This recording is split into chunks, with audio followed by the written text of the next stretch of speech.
एक बार सभी विद्यार्थियों का इस ऑनलाइन प्लेटफॉर्म पर हार्दिक स्वागत है। तो प्यारे बच्चों, आज हम बीएससी पार्ट सेकंड के लिए क्लासेज स्टार्ट करने जा रहे हैं। तो उम्मीद करता हूँ विद्यार्थियों आप स्वस्थ होंगे और अच्छे से मेहनत कर रहे होंगे। तो प्यारे विद्यार्थियों, आज हम बीएससी पार्ट सेकंड की क्लासेज स्टार्ट करेंगे, जिसमें देखो आपकी जो पेपर्स हैं बीएससी पार्ट सेकंड, इसमें जो आपके पेपर्स चलते हैं प्यारे विद्यार्थियों, वो फर्स्ट पेपर आपका है थर्मोडायनेमिक्स।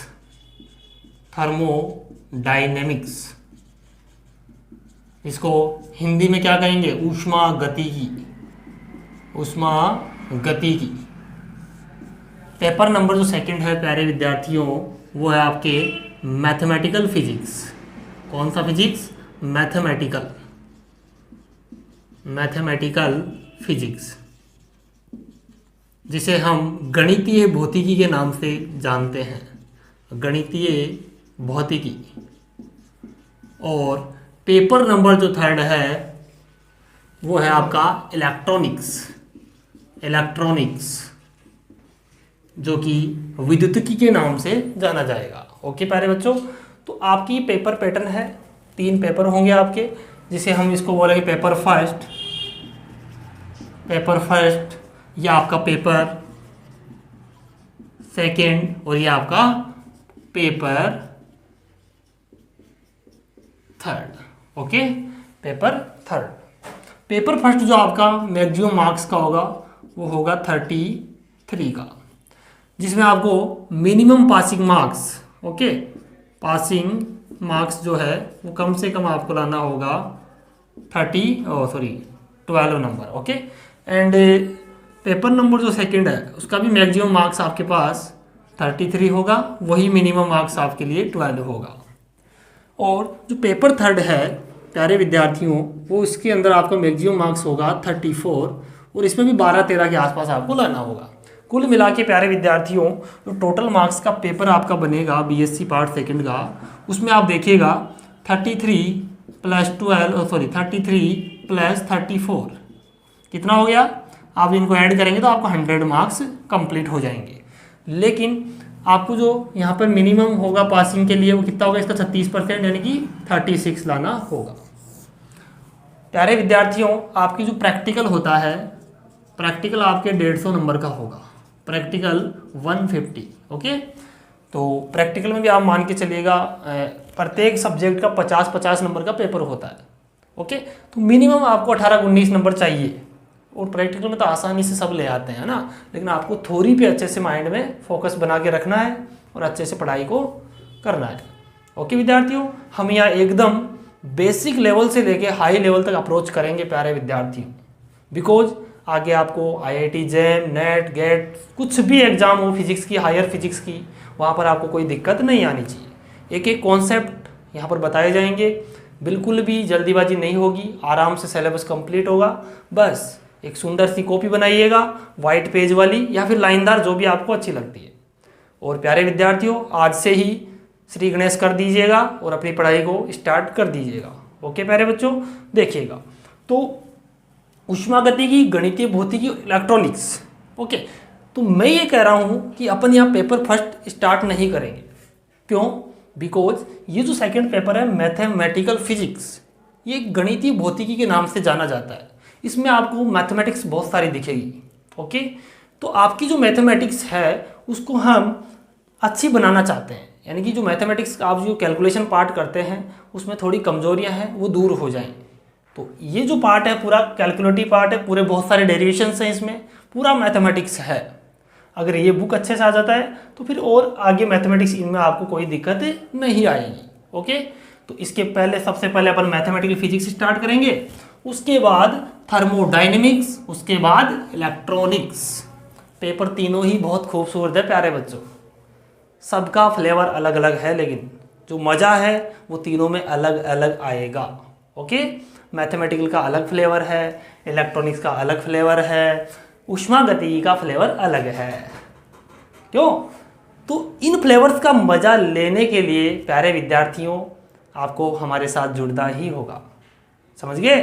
ओके, तो अब देखिएगा हम सबसे पहले गणितीय भौतिकी को स्टार्ट करते हैं। तो एक बार आप यहाँ तक लिखें, उसके बाद हम आगे बढ़ते हैं।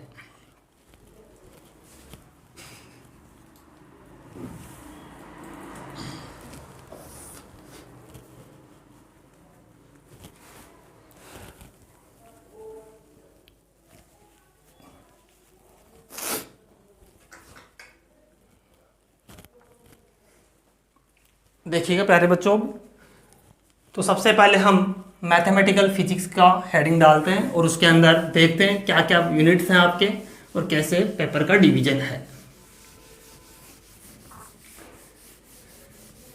तो प्यारे विद्यार्थियों, एकदम हंसी खुशी से आपके चेहरे होने चाहिए, अच्छी मुस्कुराहट के साथ आप पढ़ते रहिएगा। देखिएगा, तो मैथमेटिकल फिजिक्स, गणितीय भौतिकी, गणितीय भौतिकी, इस गणितीय भौतिकी में आपकी जो यूनिट्स हैं, सबसे पहले मैं यूनिट फर्स्ट की बात करूं तो यूनिट फर्स्ट में आपके चैप्टर्स हैं प्यारे विद्यार्थियों, वक्र रेखीय निर्देश तंत्र। पहला चैप्टर आपका है वक्र रेखीय निर्देश तंत्र। सेकंड चैप्टर इसी में यहीं लिख देता हूं मैं, सेकंड चैप्टर आपके हैं प्रदिश, और थर्ड चैप्टर आपके हैं डिराक डेल्टा। कौन सा delta? Dirac delta. Okay, unit number second की बात करें, उसमें आपके आता है फर्स्ट चैप्टर एसटीआर का, स्पेशल थ्योरी ऑफ रिलेटिविटी। ठीक है, special theory of relativity means आपेक्षिकता का विशिष्ट सिद्धांत, आपेक्षिकता का विशिष्ट सिद्धांत।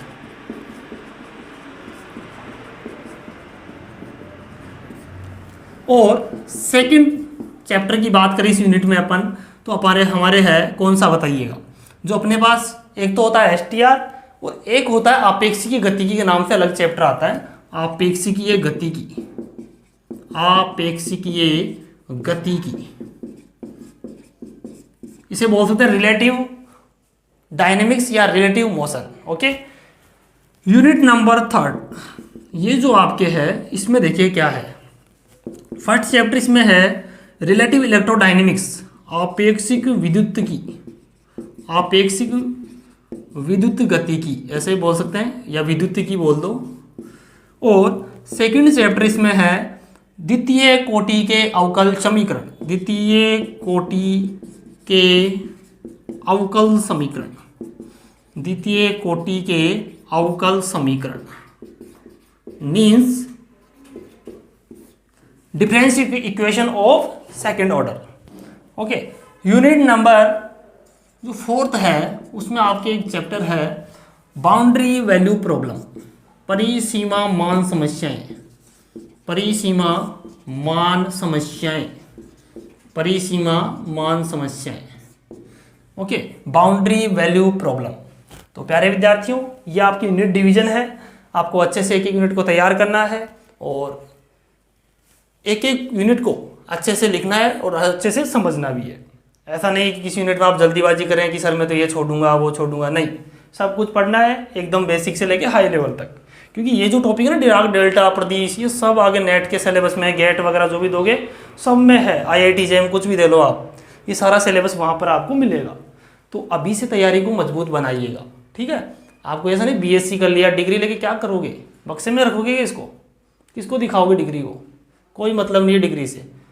नॉलेज भी होना चाहिए BSc के, आपको BSc का जो नॉलेज है वो आपके काम आएगा आगे तक, ठीक है। तो यहाँ तक एक बार लिखें, उसके बाद आगे बढ़ते हैं।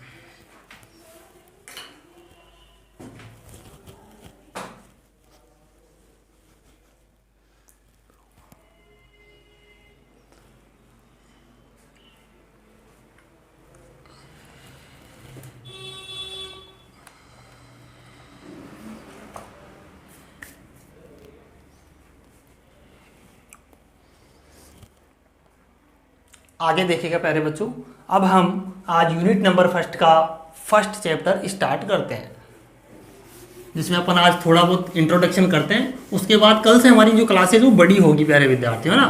तो आप नो टेंशन रहिएगा, अच्छे से पढ़ाई करिएगा, बस जितना पढ़ाया जा रहा है उसको अच्छे से लर्न करो सब कुछ अच्छा हो जाएगा। तो देखिएगा यूनिट नंबर फर्स्ट, और यूनिट नंबर फर्स्ट का भी प्रथम चैप्टर कौन सा है आपके, वक्र रेखीय निर्देश तंत्र, वक्र रेखीय निर्देश तंत्र।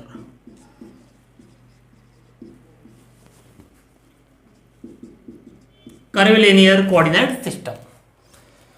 तो प्यारे विद्यार्थियों, वक्र रेखीय निर्देश तंत्र, मेरा क्वेश्चन सबसे पहला, निर्देश तंत्र क्या है? हम इस नाम पे नहीं जाएंगे। सबसे पहले वक्र रेखीय छोड़ो एक बार, सबसे पहले ये माइंड में फिक्स होना चाहिए कि निर्देश तंत्र क्या है। समझ पा रहे हैं? निर्देश तंत्र, फ्रेम ऑफ रेफरेंस। तो प्यारे विद्यार्थियों, आपने छोटी क्लासों में पढ़ा होगा 11th 12th में कि किसी भी बिंदु की स्थिति को यदि हमें लोकेट करना है, if you want locate a position of a particle then we required a frame of reference. समझ रहे हैं? यानी कि किसी भी पार्टिकल की अगर हम पोजीशन को मेजर करना चाहते हैं या लोकेट करना चाहते हैं तो हमें किसी निर्देश तंत्र की आवश्यकता होती है। समझ गए? ओके, तो देखिएगा हम यहाँ बनाते हैं एक निर्देश तंत्र जो सिंपल हम यूज करते हैं। सही बात, कैसे करते हैं बताइएगा। जैसे कार्तीय निर्देश तंत्र है आपके पास, एक बार सिंपल बनाता हूँ क्योंकि आज तक हमने यही देखा है अभी तक, एक्स वाई जेड। ये है कार्टेशियन कोऑर्डिनेट सिस्टम। तो इस तरफ आपका एकांक सदिश होता है आई केप, इधर होता है जे केप, इधर होता है के केप। एकांक सदिश क्या काम करता है? डायरेक्शन शो करता है।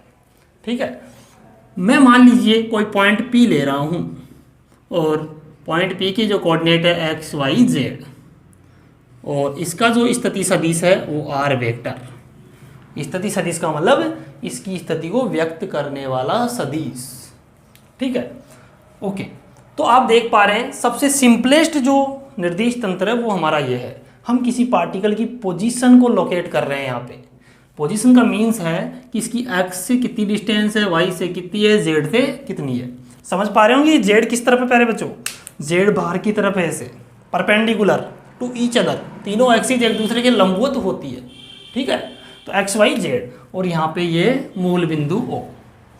ओके, तो वक्र रेखीय निर्देश तंत्र को पढ़ने से पहले हम निर्देश तंत्र की परिभाषा देते हैं। ओके, तो देखिएगा, हेडिंग डालिएगा निर्देश तंत्र। निर्देश तंत्र लिखेंगे यदि हम किसी पार्टिकल की या किसी कण की स्थिति को व्यक्त करना चाहते हैं,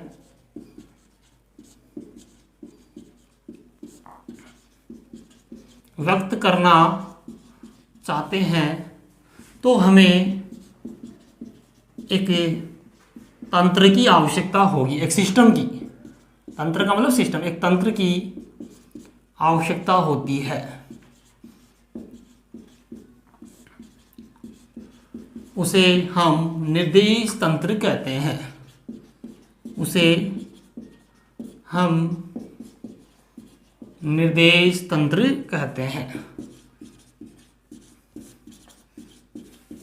निर्देश तंत्र कहते हैं। देखिएगा प्यारे बच्चों, जो निर्देश तंत्र है,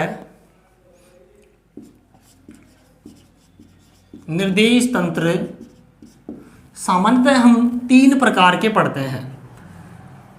निर्देश तंत्र सामान्यतया 3 प्रकार के होते हैं।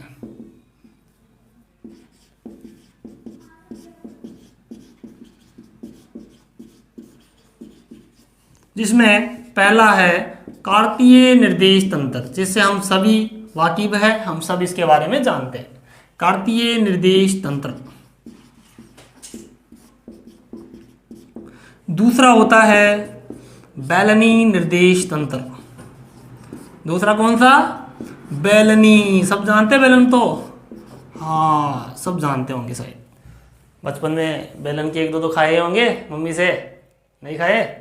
तो फिर बेलनी निर्देश तंत्र। तीसरा चकड़ा निर्देश तंत्र। नहीं, चकड़ा वाला नहीं होता प्यारे बच्चों, ओनली बेलनी निर्देश तंत्र। ठीक है, तो कार्तीय, बेलनी, और तीसरा गोलाकार या बोले तो गोलीय, स्फेरिकल, गोलीय निर्देश तंत्र। प्यारे विद्यार्थियों की एक एक इमेज बनानी है हमारे माइंड में, नहीं तो काम नहीं होगा, ध्यान रखे, अच्छे से फिट नहीं होगी ये चीजें। गोलीय निर्देश तंत्र, ये 3 निर्देश तंत्र आपके सिलेबस में दे रखे हैं, इनमें से हर बार कोई ना कोई एग्जाम में पूछा जाता है। ठीक है, तो आपको अच्छे से इनको क्लियर करना है। तो सबसे पहला हम स्टार्ट करें कार्टेशियन कोऑर्डिनेट सिस्टम। एक बार विद्यार्थियों की इंग्लिश फॉर्म भी लिख लीजिए, बिकॉज ज़रूरी होती है, आगे जब भी आप फर्दर स्टडी करोगे तो दिक्कत आएगी नहीं। Cartesian coordinate system, coordinate system. Second है सिलेंड्रिकल, सिलेंड्रिकल कोऑर्डिनेट सिस्टम। और third spherical, spherical coordinate system. Okay, तो ये हुआ हमारे पास 3 प्रकार के निर्देश तंत्र। तो एक बार इनको राइट डाउन करो, उसके बाद अपन आगे बढ़ते हैं।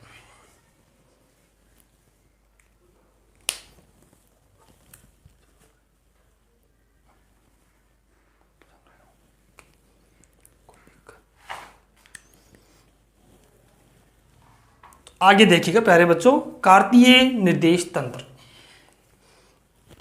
इन 2 को अपन बाद में पढ़ेंगे, पहले कार्तीय पढ़ते हैं, उसके बाद हम वक्र रेखीय पे जाएंगे, क्योंकि उन्हीं से निकल के आते हैं ये सारे। फिर तो यहां तक आपने लिख लिया होगा, ऐसी उम्मीद करते हैं हम।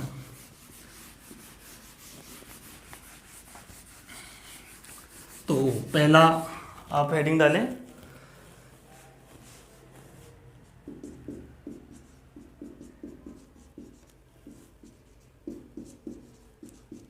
कार्तीय निर्देश तंत्र।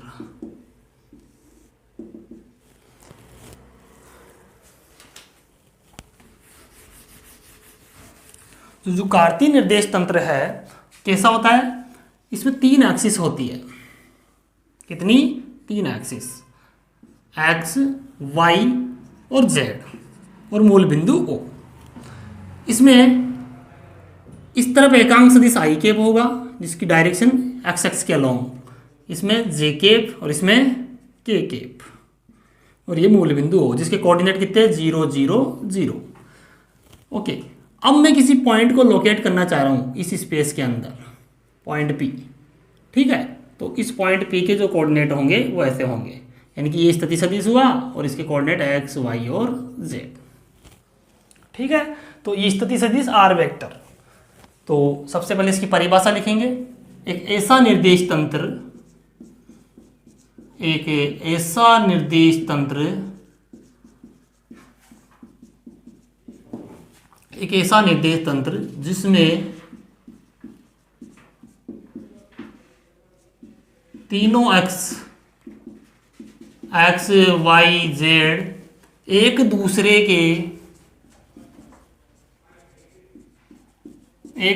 के लंबवत होती है,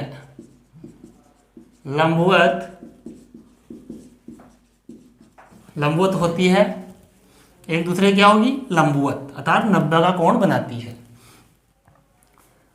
तो ये आपकी परिभाषा हो जाएगी सिंपल सी। आगे लिखोगे, तीनों अक्षों के, एरो साइन लगाएंगे, तीनों अक्षों के कटान बिंदु को, तीनों अक्षों के कटान बिंदु को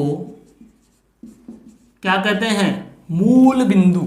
ये तीनों एक्सेस दिख रही है, एक्स, ये वाई और ये जेड, जहां पर इंटरसेक्ट कर रही है उसको मूल बिंदु कहेंगे। तीनों अक्षों के कटान बिंदु को मूल बिंदु, इंग्लिश में कहते हैं ओरिजिन पॉइंट, मूल बिंदु ओ कहते हैं। आगे देखिएगा, किसी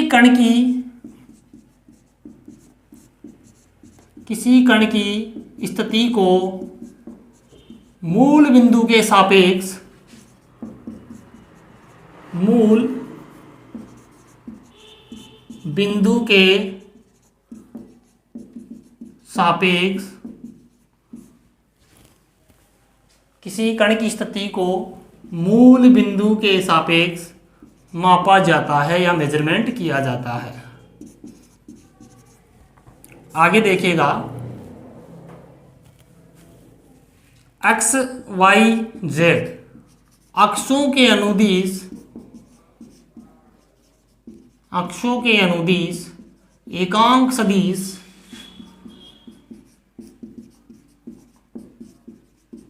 क्रमशः आई केप, जे केप, के केप होते हैं और किसी कण की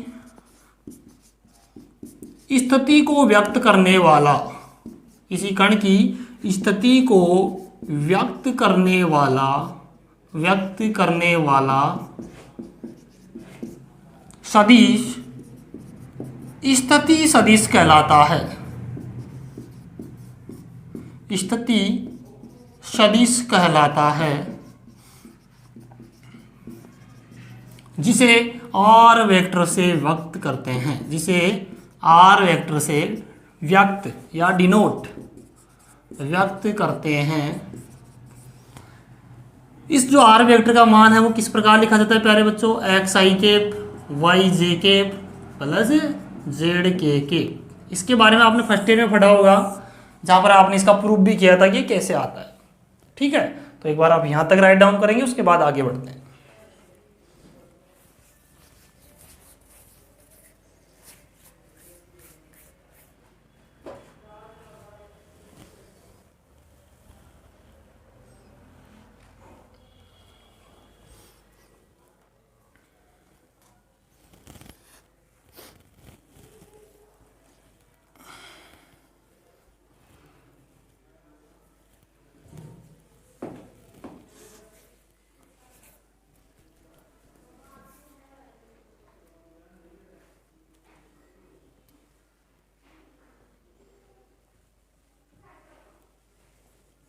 आगे देखिएगा प्यारे बच्चों, ये आपके पास R vector equal to X I के वाई जे के जेड के केप, ये क्या है? उस कण का स्थिति सदिश है कार्तीय निर्देश तंत्र में। और किस फॉर्म में? 3D फॉर्म में। कैसी में? 3D स्पेस के अंदर। अगर 2D में होगा तो एक कोऑर्डिनेट कम हो जाएगा, 1D में होगा तो एक और कम हो जाएगा। ये तो आपने पढ़ रखा होगा, इतना बेसिक में भी नहीं जाना फिर। ओके, ये तो छोटी क्लासों की बातें हैं, आपने इतनी तो क्लियर कर ही रखी होगी ना। आगे देखो, तो अब प्यारी सी हेडिंग लगाएंगे सभी बच्चे, वक्र रेखीय निर्देश तंत्र। कौन सा निर्देश तंत्र? वक्र रेखीय निर्देश तंत्र। तो लगाएं हेडिंग, वक्र रेखीय निर्देश तंत्र।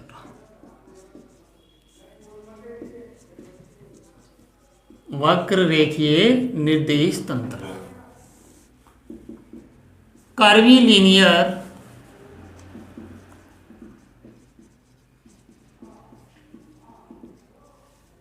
Coordinate system, curvilinear coordinate system.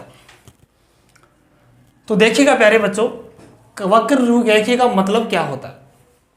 एक ऐसा निर्देश तंत्र जिसमें तीनों एक्सिस वक्र के रूप में हो। किसके रूप में हो? तीनों एक्सिस वक्र के रूप में होनी चाहिए। ओके, एक मिनट रुकिएगा प्यारे विद्यार्थियों।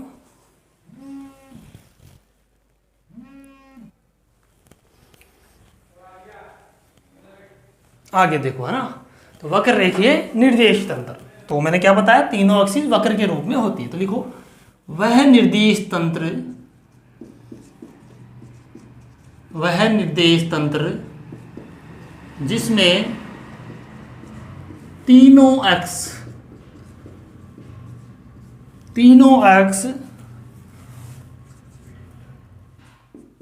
वक्र के रूप में होती है।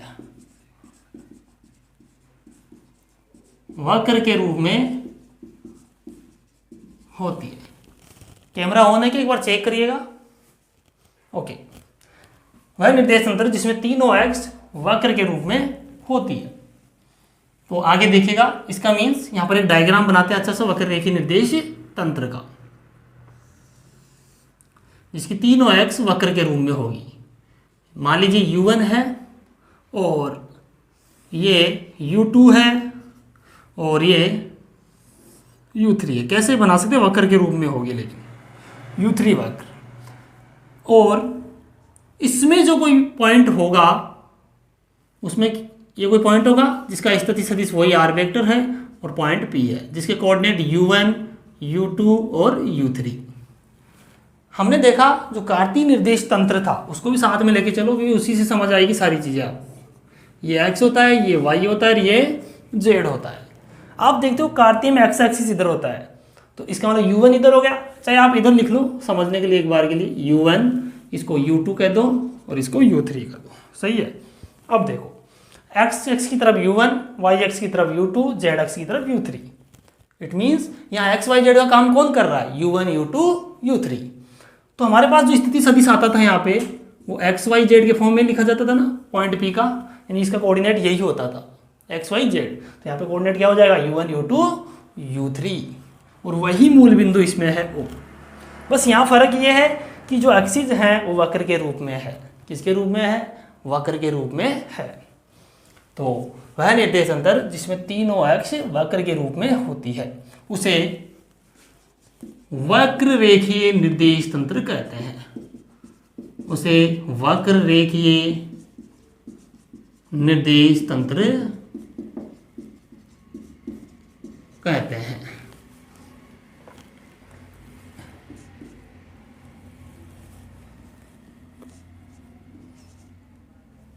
एक परिभाषा इसकी और लिख लो, अर्थात या लगा के लिख लेना यहीं पे, वह निर्देश तंत्र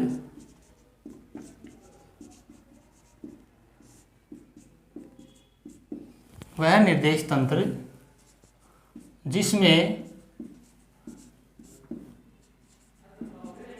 अक्ष व वक्र संपाती नहीं होते हैं, संपाती नहीं होते हैं। ठीक है, ऐसे आपको लिखना होगा। ओके प्यारे बच्चों, शायद आपको समझ में आ रहा होगा।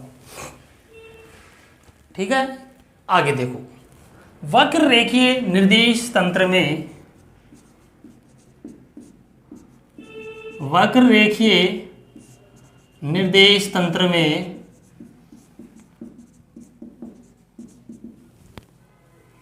बिंदु वक्र रेखीय निर्देश तंत्र में स्थित किसी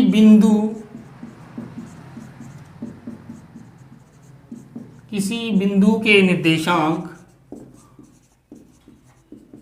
u1, u2, u3 से दर्शाया जाता है या दर्शाते हैं। ओके, u1, u2, u3, और तीनों वक्रों का जो कटान बिंदु है उसको मूल बिंदु कहते हैं। तीनों वक्रों के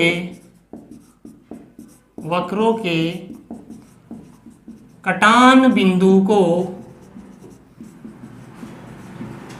मूल बिंदु कहते हैं।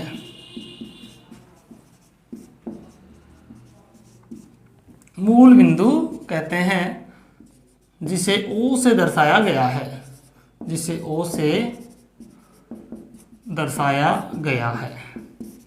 यह दर्शाया जाता है, ऐसे लिख सकते हो। ओके, तो आप यहां तक राइट डाउन करें, उसके बाद आपका कैरियर वाला कंप्लीट हो जाएगा।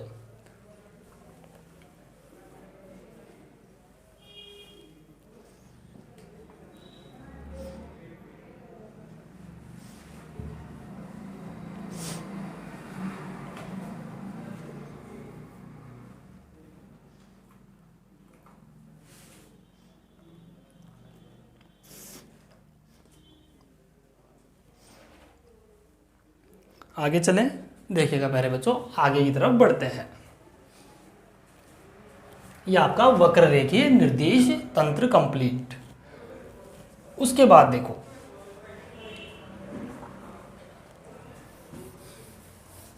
ये इसमें थोड़ा सा एक चीज आपको और समझा देते हैं, वो देखिएगा। एक बार मैं इसको मिटा देता हूँ। तो उम्मीद करता हूँ बच्चों आपको समझ आ रहा होगा। फिर भी कोई दिक्कत हो तो आप डायरेक्टली हमारा जो एप्लीकेशन है उसके अंदर आपको एक चैट बॉक्स का ऑप्शन है, वहाँ पर आप चैट के माध्यम से हमसे पूछ सकते हैं और वहाँ भी आपकी कोई समस्या का समाधान नहीं हो तो आप हमें डायरेक्टली रात को 9 बजे बाद कॉल भी कर सकते हैं। ओके विद्यार्थियों, आपकी किसी भी प्रकार की समस्या नहीं रहनी चाहिए, समझ गए? हाँ, अच्छे से पढ़ना है फिजिक्स को एंजॉय करते हुए। ओके, अब देखिएगा मैं आपको समझाने का प्रयास करता हूँ। क्या? जिस प्रकार से कार्तीय निर्देश तंत्र में, किसमें? कार्तीय निर्देश तंत्र में हम अक्षों के द्वारा पृष्ठों का निर्माण करते हैं। जैसे कि अक्ष जेड में आप देखोगे प्लेन बनेगा, ऐसे बनेगा कि नहीं? इसी प्रकार इसमें एक्स वाई प्लेन बनेगा, इसमें वाई जेड प्लेन बनेगा। उसी प्रकार से यहाँ भी प्लेन बनते हैं। मान लीजिए मैं U2 और U1 की बात करूँ तो इसका जो प्लेन है वो कुछ ऐसा बनेगा। मैं हर प्लेन को, मेरे पास रेड मार्कर है नहीं अभी, तो आप ऐसे दिखा लेना इनको अलग अलग नोटेशन में। तो आप देख रहे हो प्लेन बन रहा है। क्या बन रहा है? प्लेन।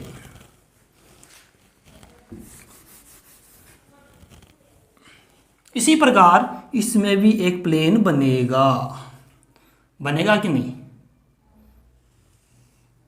इसको कहेंगे U1 U3 तल। कौन सा तल? U1 U3 तल। इसको अलग नोटेशन से दिखा दो ताकि तीनों अलग अलग दिखना लग जाए। ऐसा ही इसमें आओ। इसमें कैसे? ऐसा है ना। इसमें कैसे दिखाओगे? सीधी लाइन से दिखा दो, ठीक है? ओके, तो ये हो गया तुम्हारे पास U1 U3 तल। इसमें कौन सा कोऑर्डिनेट? 0, या कहें तो ये U2 बराबर C नहीं हो गया क्या? ठीक है, C कोई कांस्टेंट है, ध्यान रखिए, इसको C1 कह सकते हो चाहे आप, क्योंकि किसके परपेंडिकुलर है? U2 के। इसी प्रकार इस ये कौन सा हुआ तल बताओ? U1 U2। तो इसमें कौन कांस्टेंट है? यानी कि U3 कांस्टेंट हो गया। तो du3 कितना हो गया? 0। चेंज जो करेंगे इसमें वो 0 होगा, आगे की बातें हैं वो। इसी प्रकार इस तल की बात करें तो कौन सा लंबवत है इसके? U1। तो यहाँ पे हो जाएगा U1 बराबर, इसको C2 कह देना, या C3 कहो ना, इसको 2 कह देना, इसको C1, ठीक है?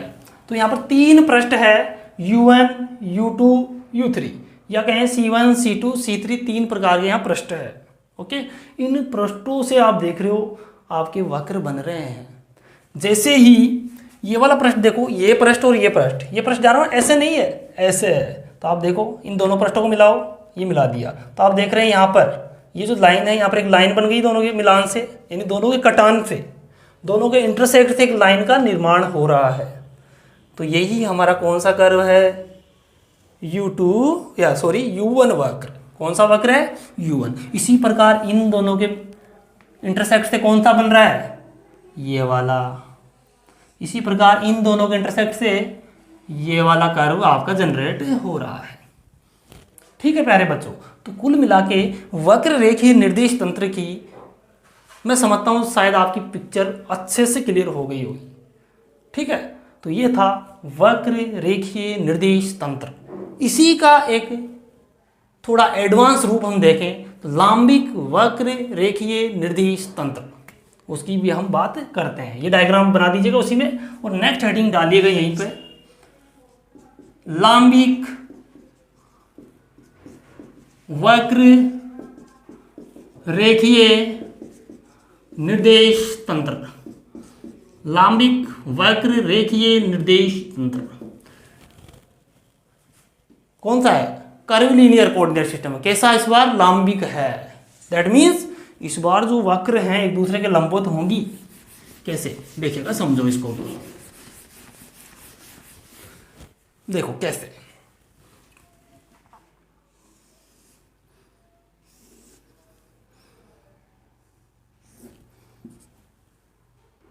U1 U2 U3 देखिएगा प्यारे बच्चों, ये आपका वही मूल बिंदु O। मैं क्या करता हूँ, थोड़ा सा नीचे ले लो ताकि परपेंडिकुलर की कंडीशन दिखे यहाँ से। मैं U1 मैं क्या करता हूँ, इस के अनुदिश एक स्पर्श रेखा खींचता हूँ। ये मेरा U1 आ गया, U1x। इसी प्रकार मैं इसके अनुदिश भी एक स्पर्श रेखा खींचता हूँ, टेंजेंट लाइन एकदम सीधी, जैसे u2x के नाम से जानेंगे। इसी प्रकार इसको इधर बनूंगा तो u3 अक्ष, ठीक है, u3 अक्ष। तो अब देखिएगा ये तीनों अक्ष है वो एक दूसरे के परपेंडिकुलर है, इसी को हम लांबिक वक्र रेखीय निर्देश तंत्र कहते हैं। अब देखो आगे, इसमें वही कोई पॉइंट P हम लेंगे जिसके कोऑर्डिनेट u1, u2, u3 होंगे, और इन अक्षों के अनुदिश जिस प्रकार से कार्तीय निर्देश तंत्र की बात करें x, y और z, तो एकांक सदिश क्या होते थे, i केप, इधर j केप, इधर k केप। इनमें क्या होगा, इनमें e1 केप, इसमें e2 केप और e3 केप। समझ पा रहे हैं विद्यार्थियों, बस नोटेशन ही चेंज हो रहे हैं, बाकी सेम चीजें हैं सारी। क्यों, समझते हैं ना, नोटेशन अलग होने से चीजें अलग नहीं हो जाएगी, समझ रहे। लाइफ बॉय साबुन आती है 10 रुपए की, उसको मैं आपको नंबर 1 पैकेट में डाल के दूँ, नंबर 1 नहीं बन जाएगा। और हमारे भारतीय ऐसे ही है, उनको एक नए पैकेट में डाल के दे दो कुछ भी, ओह नई चीज़ आ गई मार्केट में, है ना। इसी प्रकार से हम देख रहे हैं हमारा जो भारत है, जो चाइना से माल आ रहा है उसको खरीद लेता है, क्योंकि वहाँ से नई नई पैकिंग बना के भेज देते हैं वो, और हम खरीदते रहते हैं, बेवकूफ़ बनते रहते हैं। ठीक है, तो समझ पा रहे हैं कि ये नए पैकिंग में आपको चीज़ मिली है, इसी कार्तीय को नए पैकिंग में पैक कर दिया। ठीक है, तो E1 cap, E2 cap, E3 cap. हालांकि जो कर्वीलिनियर कोऑर्डिनेट सिस्टम है वो सबका जनरेटर है, इससे तुम किसी भी प्रकार का निर्देश तंत्र निकाल सकते हैं। मैं चाहे कार्तीय निकालूँ, चाहे गोलीय निकालूँ, चाहे बेलनी निकालूँ, चाहे ध्रुवीय निकालूँ, कोई सा भी निकालूँ। ये एक ऐसी मशीन है जिससे आप सारे के सारे कोऑर्डिनेट सिस्टम जनरेट कर सकते हैं, और वो आपको मैं क्लास में एक एक को जनरेट करके बताऊंगा, कोई टेंशन नहीं लेने का।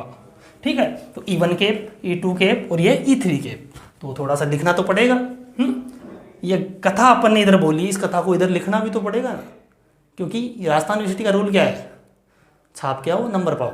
छापना होगा वहाँ पे कॉपी में, ये नॉलेज तो आप रखो ही, लेकिन कॉपी में सुंदर सुंदर नोट्स भी बनाओ। ठीक है, आइएगा तो हेडिंग डालो, आज का लास्ट टॉपिक है, बस इसकी परिभाषा लिखेंगे, उसके बाद कल देखेंगे। तो लिखो, एक ऐसा निर्देश तंत्र जिसकी तीनों अक्ष, तीनों वक्र, सॉरी ऐसा नहीं, एक ऐसा वक्र रेखीय निर्देश तंत्र, एक ऐसा वक्र रेखीय निर्देश तंत्र, एक ऐसा वक्र रेखीय निर्देश तंत्र जिसमें तीनों अक्ष, तीनों अक्ष कौन कौन सी, U1, U2 और U3 एक दूसरे के लंबवत होती है, उसे लांबिक वक्र रेखीय निर्देश तंत्र कहते हैं। लांबिक वक्र रेखीय निर्देश तंत्र कहते हैं। और बताओ क्या होगा, थोड़ी बहुत एरो लगा लगा के बातें भी लिखो। ये जो U1, U2, U3 अक्ष बनती है वो कैसे बनती है, इन पे टेंजेंट डालने से। क्या डालने से, टेंजेंट, स्पर्श रेखा डालने से। तो लिखो U1, U2, U3 अक्षों का निर्माण क्रमशः U1, U2, U3 वक्रों पर स्पर्श रेखा खींचने से होता है तथा ऐसे लिखो, इन U1, U2, U3 अक्षों के अनुदिश एकांक सदिश E1 cap, E2 cap, E3 cap होते हैं। जिस प्रकार से हमारे रेखीय में क्या होते हैं, I cap, J cap, K cap. तो यहाँ E1, E2, E3, ओके। और किसी पॉइंट को रिप्रेजेंट कर रहे हैं किसमें, लाम्बिक वक्र रेखीय में, तो क्या होगा उसके कोऑर्डिनेट u1 u2 u3, और रेखीय में उसमें क्या होते हैं, कार्तीय में x y z। ओके, तो किसी बिंदु के निर्देशांक u1 u2 u3 होते हैं। तो ये बातें होगी प्यारे बच्चों लाम्बिक वक्र रेखीय निर्देश तंत्र।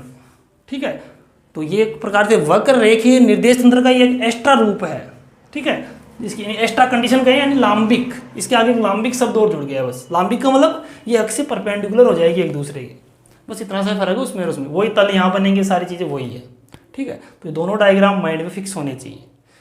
आगे की जो बातें हैं वो प्यारे बच्चों कल करेंगे। ठीक है, तो उम्मीद करता हूँ विद्यार्थियों आपको हर चीज़ समझ में आई होगी, मैंने मेरी पूरी एनर्जी लगाई है।